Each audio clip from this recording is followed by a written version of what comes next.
Hello, Johnny from Eurogamer here, and this is a bit of footage from Donkey Kong Adventure, the upcoming DLC for Mario and Rabbids Kingdom Battle. It's not me playing, sadly, this is just some B-roll I was sent, but there are still loads of juicy details we can pull out of the tropical expansion, so without any further ado, here are 17 new things in Donkey Kong Adventure. First up, you've almost certainly noticed by now that there are a couple of new faces. First off, there's Rabbid Cranky, a Rabbid version of Cranky Kong, seen here leading the pack while wearing a natty cardigan, and, would you believe it, riding Beepo like a Segway. I imagine Beepo will have a thing or two to say about that, to be honest, but then Cranky Kong is getting on a bit, so offering him a way of getting about at a similar pace to the rest of the characters does seem like a good idea. The other fresh face in the footage, of course, is Donkey Kong himself, lumbering along in his trademark tie as they explore the new island overworld together. The overworld itself, meanwhile, is pleasingly tropical themed, fitting in with the overall aesthetic of Donkey Kong Country. There are palm fronds, sandy beaches, and tempting crate done up in a suitably beach hutty style.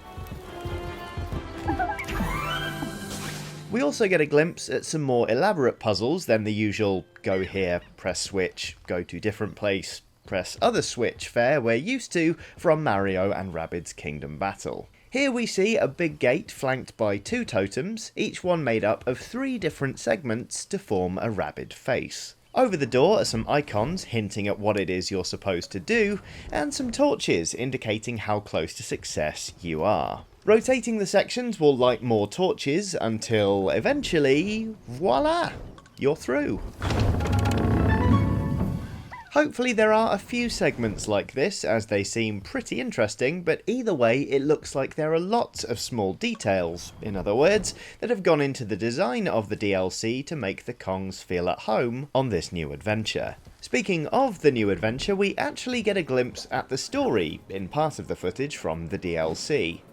As Beepo informs us, presumably once their head has stopped spinning, Rabbid Kong is causing all sorts of trouble again, and what's more, he's got some new powers to boot. The source of these powers turns out to be bad bananas.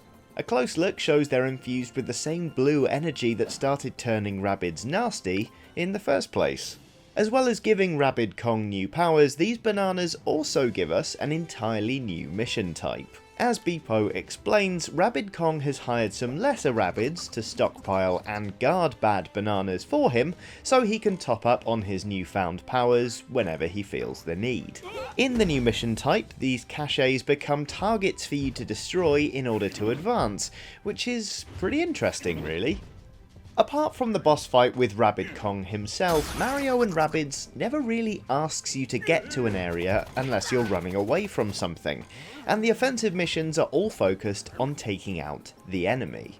There's not really a big focus on assaulting an objective on the map, in other words, so this mission type should prove refreshingly different once the DLC actually lands. That's not to say the other mission types are being neglected, of course. We can reasonably still expect to do defeat all, reach area and defeat boss missions. We get a decent look at one of the new bosses in the footage in fact, but we'll come back to that in just a minute. First, it's probably time we look at the new characters and what they can do on the battlefield. Let's start with Donkey Kong because, well, he's the main character, and also, look at this.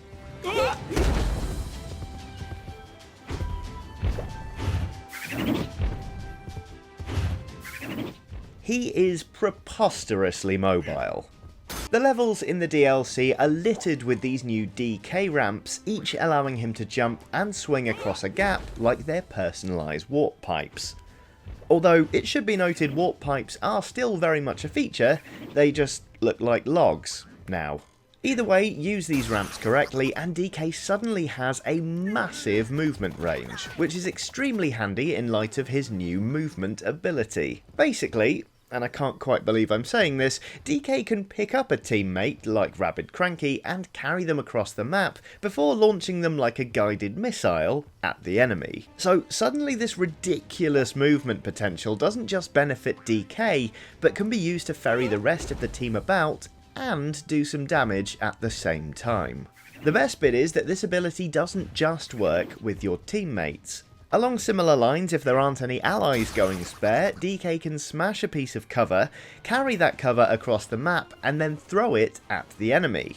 As well as fitting his character nicely, by smashing things up, this also gives Donkey Kong a lot of potential to create opportunities for the rest of the team. If a piece of cover is blocking a line of sight, for instance, you can send him in and take it out, setting up a shot that otherwise wouldn't be possible.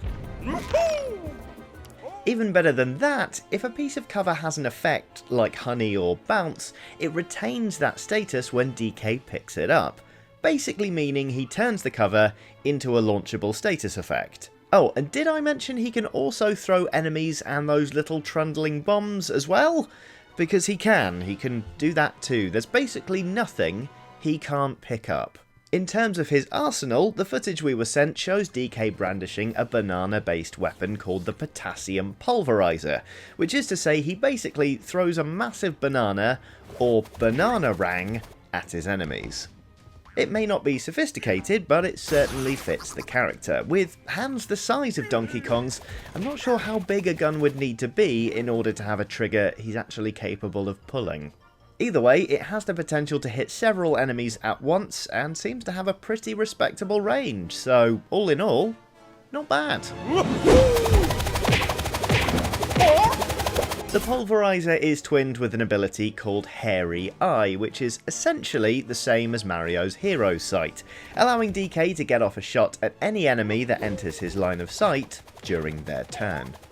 Of course, it wouldn't be Donkey Kong if he didn't spend at least some time smashing his hands into the ground, and sure enough, the Big Ape boasts an ability called the Classic. When this ability is triggered, DK pounds the ground and does a series of attacks with a chance to bounce the enemy off into the distance. Interestingly, as you can probably tell from the waves spreading out from the Classic, it's an area of effect attack, which has the potential to really disrupt the enemy lines. This ability seems especially potent when you consider the last of DK's abilities we got to see in the footage, Magnet Mumbo. This ability promises to draw nearby enemies over to DK's position, and also is clearly a tribute to GameCube classic music game Donkey Konga, which is a really lovely touch. When you consider the ability to aggro enemies, the AoE attack, and DK's respectable health pool, it's clear he operates, at least in part, as a tank, drawing aggro away from the rest of the team and soaking up damage before hitting as many enemies as possible in one go. Meanwhile, with the rest of his abilities working to create opportunities for the rest of the team, not to mention that brilliant movement characteristic, he's also a real disruptor, making him a bit of a hybrid character with the potential to have an absolutely massive impact on the flow of battle. We unfortunately don't get quite such a good look at Rabbid Cranky in the footage, but we do know his main weapon is basically his cane, which he's weaponized to act as a crossbow. At first I wondered if this might make him a sniper like Luigi, but it actually acts more like a shotgun. Although there is also the potential to turn it into a grenade launcher. Either way, it seems like Rabbid Cranky packs quite a punch in terms of firepower. He also has a hero sight ability, just as DK does, but his is called Stink Eye. Classic Cranky Kong. Now, according to Ubisoft, there are around 60 new weapons on offer in Donkey Kong Adventure, and not all of them are for the new characters. You can see in this little snippet that Peach has a new gun called the Megalodon, which is shaped a lot like a shark's head. Tropical. Of course, the innovations for Donkey Kong Adventure aren't solely limited to the hero characters, because there are also new enemies on offer. The DLC offers new summoner enemies who will continue to bring more Rabbids onto the field until you deal with them, and we've also had a peek at some kind of shark boss. This chunky Rabbid has pretty great movement, for one thing, allowing them to duck under the sand and swim across the map, which has me wondering whether abilities like Hero Sight or Stink Eye will be rendered ineffective. The shark boss also has a sea mine weapon that hits pretty hard over a decent range. So in other words, it's a more mobile boss than some of the ones we've encountered in the past, which is probably intended as a counter to DK's impressive ability to get about the place swiftly. And there you have it, 17 new things on offer in Donkey Kong Adventure for Mario and Rabbids Kingdom Battle. Lots of new stuff in there to be excited about if you ask me, but what do you think? Your thoughts are, as ever, very welcome in the comments below. Hopefully you enjoyed this video. If you did, we've got plenty more on offer, so give one of those a click. Do like and subscribe if you feel like it, but either way, thank you very much for watching, and have a lovely day.